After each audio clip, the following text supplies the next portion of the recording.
गुरु जी का दर्शन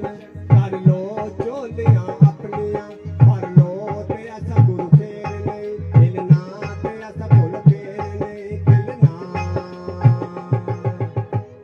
गुरु जी के दर्शन कर लो चोलियां अपनियां भर लो ते ऐसा गुरु फेर नहीं खिलना ते ऐसा फुल फेर नहीं खिलना धन गुरु तेरा धन गुरु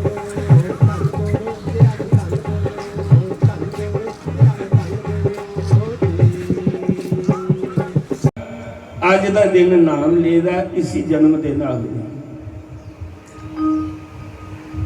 दो जन्म होंदे बंदे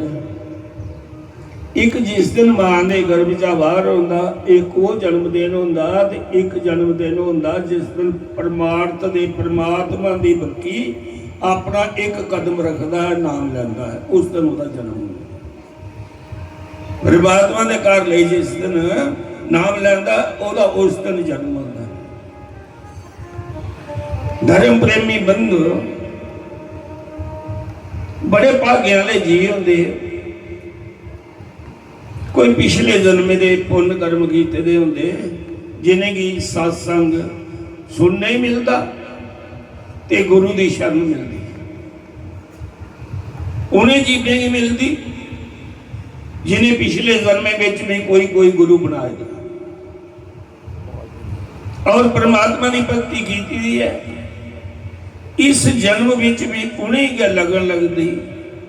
परमात्मा अपनी शरण च लैंदा वो गुरु की शरण च जाते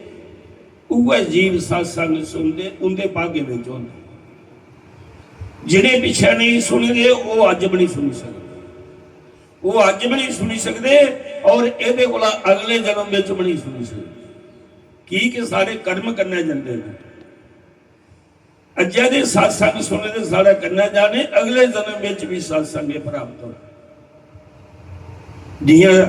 सवेरा दुकान खोलने शामी शटर छुट्टी होने सवेरे फिर दुकान खोलने उतों का सौदा बेचन नहीं बोने जितों छोड़े का होंगे इं गए जन्म के बाद अगला जन्म है ना वो भी इं समझो एक जन्म का शटर छुट्टी हो गया तो दूजा जन्म चुकी लिया उतों का हुआ सौदा हुआ गुरु हुआ रिश्ते नाते फिर जुड़ी जाते बनी जाते परमात्मा कन्नै अपने चरने च ले जाता उस अजीब की परमात्मा की लगती है वह ना लेता और धर्म प्रेमी बंधु संत और पार्स दोनों में अंतर्जान पार्स लोहे को सोना करे संत कर ले आप समान संत दी पारस च फर्क है पारस लोहे की सुनना करता है सुनना का बनाई सकता है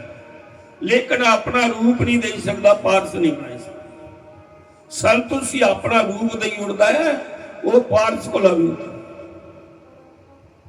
पर पारस भी ते संत भी तांगा अपना रूप दे सकता है कि पारस भी तांगा लोहे भी सुनना बनाई सकता है जे बिच उदे कागज रखियो ना हो मैल रखियो नहीं हो कागज रखियो ना हो कि फिर पारस भी लोहे की सुनना नहीं बनाई सकता ते जे संत दे गुरु दे विच भेदभाव है शिष्य पूरी तरह समर्पित नहीं हुआ ते तां भी वो अपने अंदर नहीं बनाई सकता जिया कागज रखने करना सुनना नहीं बनता लोहा इं संत करना मिलने करना भी वो रूप नहीं ले सकता कि भी कागज अंगर मैल है पूरी तरह समर्पित नहीं परमात्मा को गुरु को बाकी नाते की महत्व देता धर्म प्रेमी बंधु हजारे लखे विचा मनिया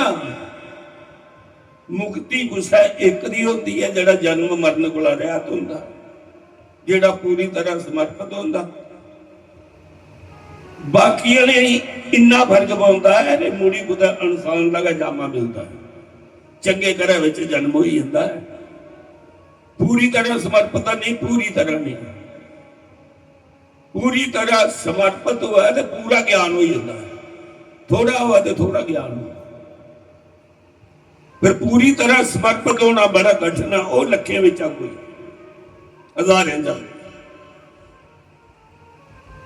ਪਰ ਜਿੰਨੀ ਜਿੰਨੀ ਭਗਤੀ ਕਰਦਾ ਇੰਨਾ ਨਾਊਆ ਫਲਾ ਦੇਸ਼ ਵਿੱਚ ਜ਼ਰੂਰ ਮਿਲਦਾ।